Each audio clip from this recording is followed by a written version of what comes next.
अल्लाह सुब्हानहू व तआला का बहुत शुक्र और करम है कि अल्लाह ताला ने वक्त को पैदा किया और मुख्तलिफ दिनों और रातों में फजीलत दी ताकि हम एक नए अज़म के साथ अपनी ज़िंदगी में इबादत की लज़्ज़त को दोबारा पा सकें और अपने रब को राज़ी कर सकें और अपनी असल ज़िंदगी के लिए कुछ आगे भेज सकें और लोग कुछ मज़ीद करने की जुस्तजू रखें क्योंकि असल ज़िंदगी के बारे में इंसान क्या कहेगा। हाय काश मैं अपनी ज़िंदगी के लिए कुछ भेज देता। इस दुनिया की ज़िंदगी को वो ज़िंदगी समझता ही नहीं होगा। असल आखिरत की ज़िंदगी को वो कह रहा होगा कि ये असल ज़िंदगी है। कुरान की आयत जिसमें अल्लाह ताला फरमाते हैं, ए लोगो जो ईमान लाए हो, अल्लाह का तकवा इख्तियार करो और देख लो कि तुमने कल के लिए क्या भेजा है। रमज़ान का महीना आता है, इसके बाद ये अभी कुछ बेहतरीन अयाम हमारी ज़िंदगी में आने वाले हैं। ये इसलिए कि हम वाक़ईतन अपने कल के लिए कुछ भेज सकें, लेकिन अक्सर मुसलमान ज़्यादा अमल क्यों नहीं कर सकता कि उनको इसकी फ़जीलत का पता ही नहीं होता और दूसरा उनको पता ही नहीं होता कि कौन सा महीना दाखिल होना शुरू हो गया है और ये सिर्फ देना और लेना है।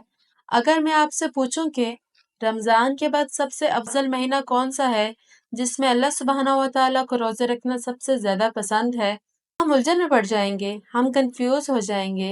शायद शायद कुछ लोग कहेंगे शाबान का महीना क्योंकि रमज़ान से पहले आता है। रसूलुल्लाह सल्लल्लाहु अलैहि वसल्लम अक्सर इसमें रोज़े रखा करते थे कसरत के साथ। कुछ कहेंगे शायद शवाल का महीना क्योंकि इसमें आता है जो शख्स शवाल के 6 रोज़े रखेगा, रमज़ान के बाद उसको पूरे साल के रोज़े रखने का सवाब मिलेगा। लेकिन ज़िलहज्जा का महीना अल्लाह ताला का पसंदीदा महीना है और ज़िलहज्जा रमज़ान के बाद सबसे बेहतरीन और सबसे ज़्यादा पसंद किया गया है। लोग इसमें रोज़े रखें तो रमज़ान में अल्लाह ताला को ये पसंद है कि रमज़ान के बाद हम ज़िलहज्जा के महीने में रोज़े रखें क्योंकि रमज़ान में तो रोज़े रखने का एक माहौल होता है, एक एनवायरनमेंट क्रिएट किया जाता है। लोग तरावी पढ़ रहे होते हैं, लोग सहरी अफ्तारी के लिए तैयार हो रहे होते हैं, मस्जिद में रश होती है। लेकिन ज़ुल्हज्जा के जो पहले 10 दिन हैं, इसमें सिर्फ वो लोग स्ट्राइव करते हैं जो वाक़ईतन अपनी अगली ज़िंदगी के लिए कुछ इन्वेस्टमेंट करना चाहते हैं और अपनी असल ज़िंदगी को सिक्योर करना चाहते हैं क्योंकि रमज़ान में तो हर बंदा ये कोशिश कर रहा होता है। ज़िलहज्जा के दिनों के बारे में कुरान और हदीस में आता है कि अल्लाह सुब्हानहू व तआला फरमाते हैं, फजर की कसम और इन 10 रातों की कसम।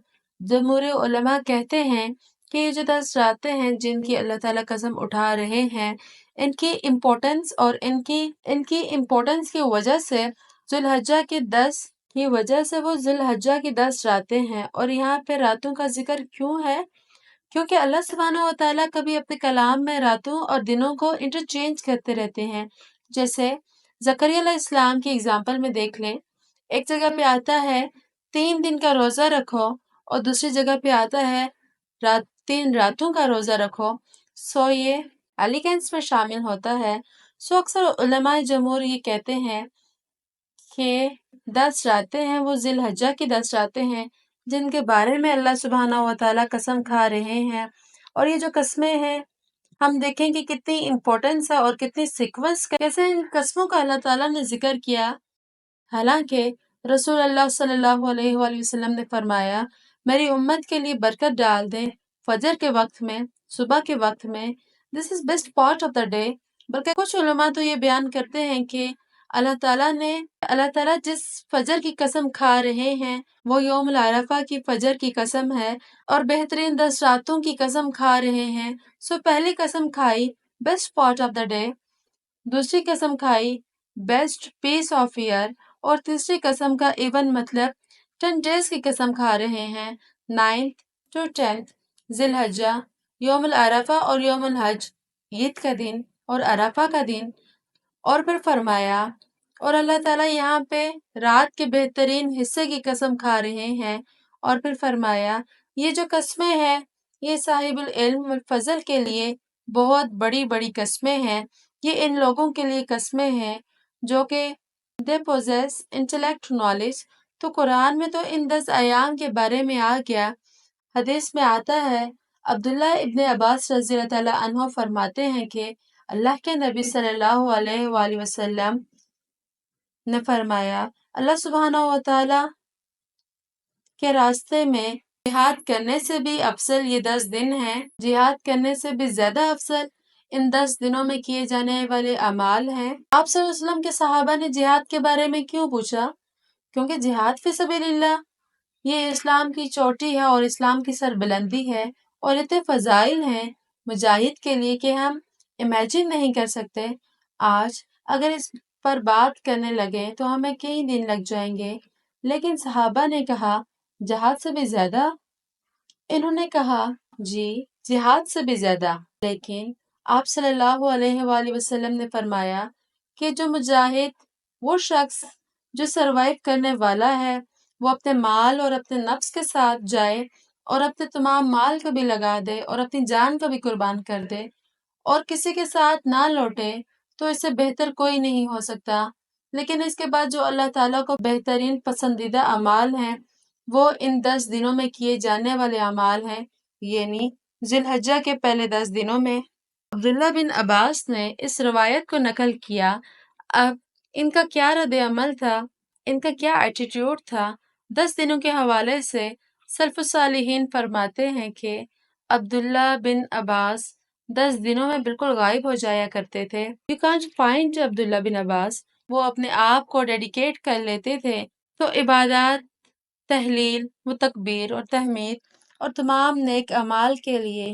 ایک حدیث میں آتا ہے کہ آپ صلی اللہ علیہ وآلہ وسلم نے فرمایا تو کثرت کے ساتھ ان 10 دنوں میں تحلیل لا الہ الا اللہ پڑھو اور تکبیر اللہ اکبر پڑھو، تحمید الحمدللہ پڑھو، سبحان اللہ، تو کثرت کے ساتھ ان کا ذکر کرو۔ ان دنوں کی امپورٹنس کیوں ہے کہ اللہ سبحانہ و تعالیٰ نے عرفہ کا دن اسلام کو کمپلیٹ کیا، اور ان 10 دنوں میں تمام اسلام کے ارکان اکٹھے ہو جاتے ہیں۔ التوحید، شہادتین، لا الہ الا اللہ محمد رسول اللہ۔ جو شخص پڑھنا چاہے پڑھے، اور لبیک اللہم لبیک لبیک لا شریک لک لبیک، انسان اللہ کی توحید کا اقرار کر رہا ہوتا ہے، نمازیں پڑھ رہا ہوتا ہے، حج کر رہا ہوتا ہے، انسان چاہے تو زکوٰۃ دے ان 10 دنوں میں اور روزے رکھے، تو تمام ارکان اسلام ان 10 دنوں میں اکٹھے کر لیے جاتے ہیں۔